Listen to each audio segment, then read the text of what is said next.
Startup advice for an online butcher, high-end meats.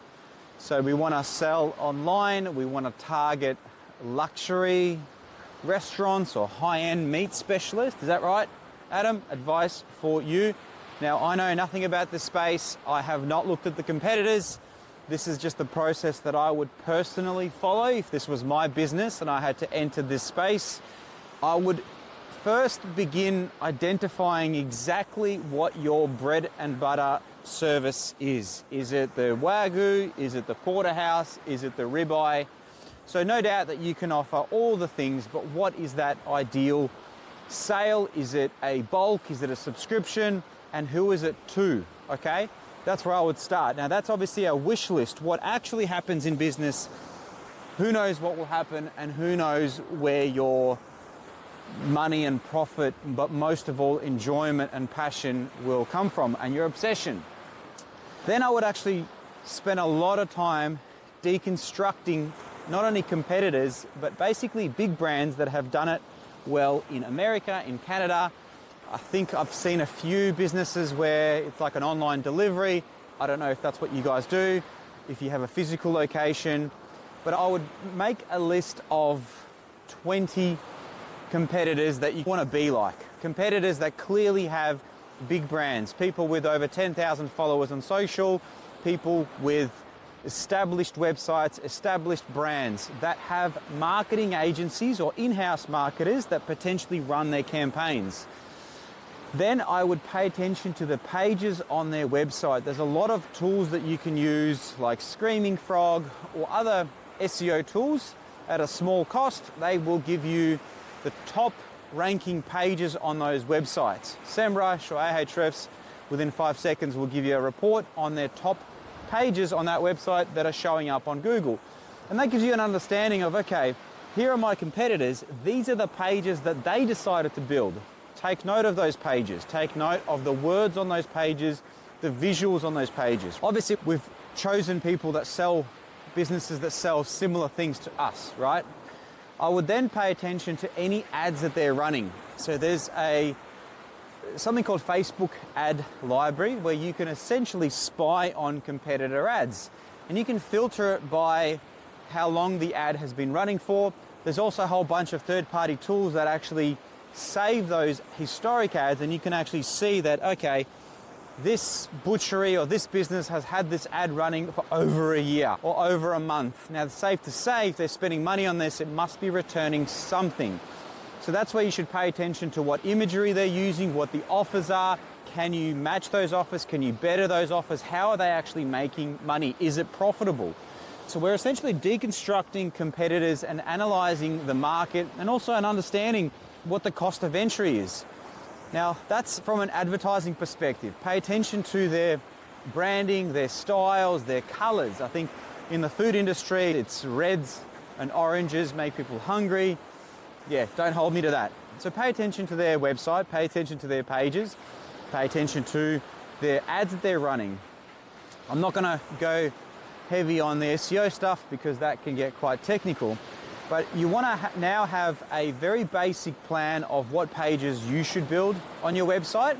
And the first place I'd start is understand your why and build your persona and unique selling proposition, right? What is it that's unique about your business? Now, as a little guy, that is agility, right? You can make moves quickly. You can customize things. You can, I don't know anything about food or costings, whatever, but you do, right? So understand what it is. If someone asks you a question, why should I buy from you than the butcher down the road? You should easily be able to explain that. I would create a bit of a initial baseline branding kit. Now, this is where you might consult with a designer, a creative designer, a branding designer, because it's important, especially if you want to go for the high-end market, if you want to be like the luxury steak provider for high-end restaurants. It's good, that's a good targeting, just your branding will need to match it. It can't be a DIY 5-second Weebly website that you figured out on your own, where all the images are inconsistent. So this is where I'd invest in some initial marketing, and your space is highly visual. Those steaks cooking is mouth-watering imagery, right? The process, how you go about things, how you go about preparation. I'm giving you real shallow advice because I haven't deconstructed the industry and competitors, but that's how I would approach things, is get your foundational branding sorted, your colors, your consistent typography, your logo and things like that. You could begin by looking up what a brand kit is. There's a whole bunch of ChatGPT plugins or cheap Band-Aid solutions, but eventually if you want to pick up high-end clients, you'll need to spend some money with a designer, a creative agency, not me. So it's important to set those foundations first.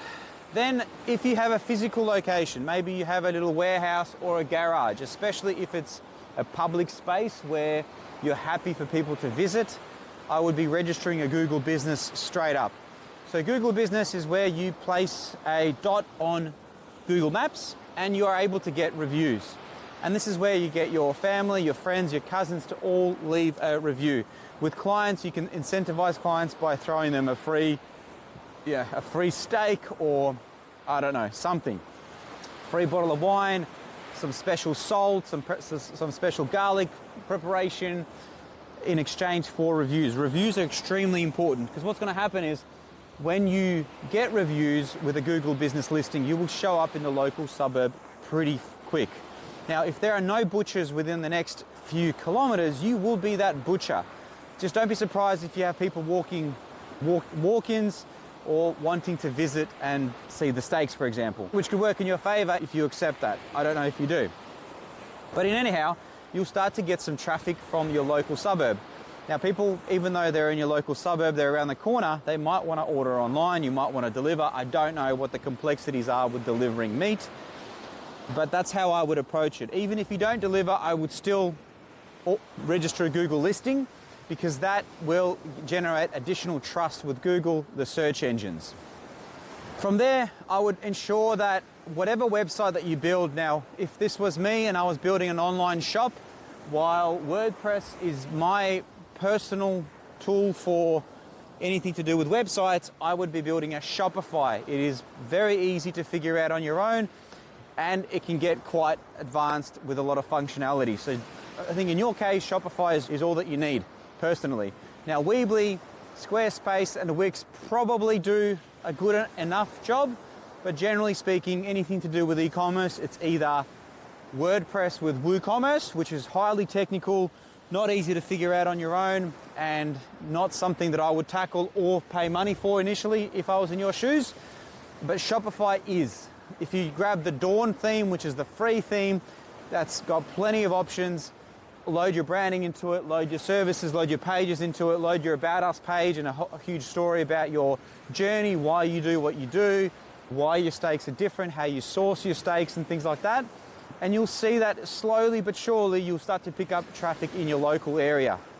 Now that's from a digital marketing standpoint. There's obviously millions of other things you could do, community events and being sponsored by the local cafes and stuff like that. That's separate. I'm just looking at it from a digital marketing perspective.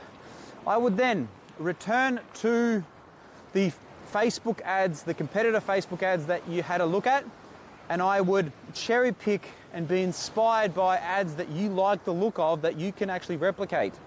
Someone buys a subscription or some kind of a bulk order where you make money, it seems like a good enough profit, or it's a loss leader, you're just grabbing attention, where you want people to take action and obviously buy.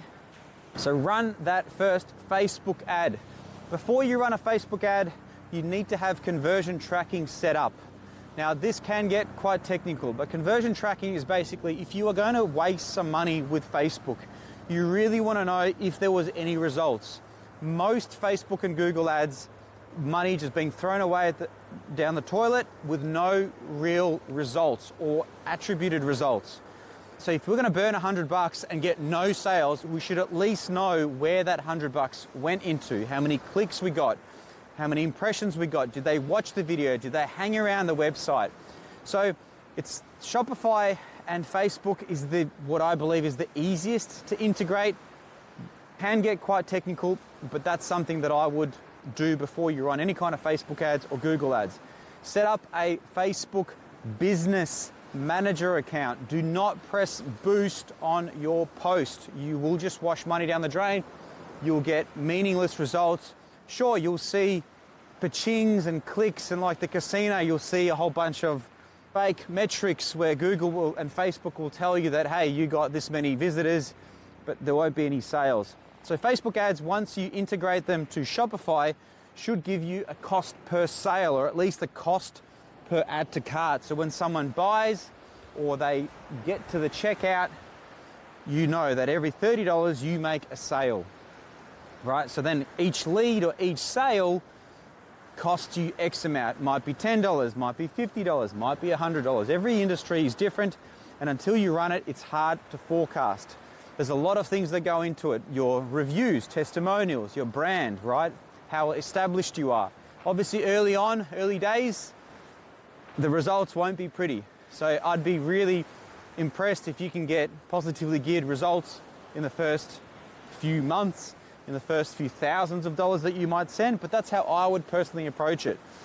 A Google ad in your space, I don't know. I'll have to have a look at the keywords. Is there some kind of keyword like order meat online, meat delivery, or order steaks online? I'm sure there is. So it's just a matter of understanding the cost of entry to market. Google ads will be expensive, and I'm going to really firmly tell you that they probably won't be positive geared. Good for tofu, which is top of funnel ads, which means you show up in places where people are searching just to get attention your way. But in a lot of early cases, Google ads are not positively geared, but it's a good way to get picked up. I know I've probably cooked you, but that's what I would do. Deconstruct competitors, look at the pages that they have, look at the branding, understand your target audience, understand what you specialize in, what you take on. You don't want to be the cheapest guy. The more luxe you go, the more your brand should show it.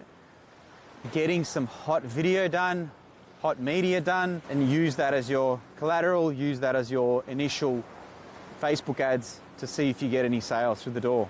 Conversion tracking, very important.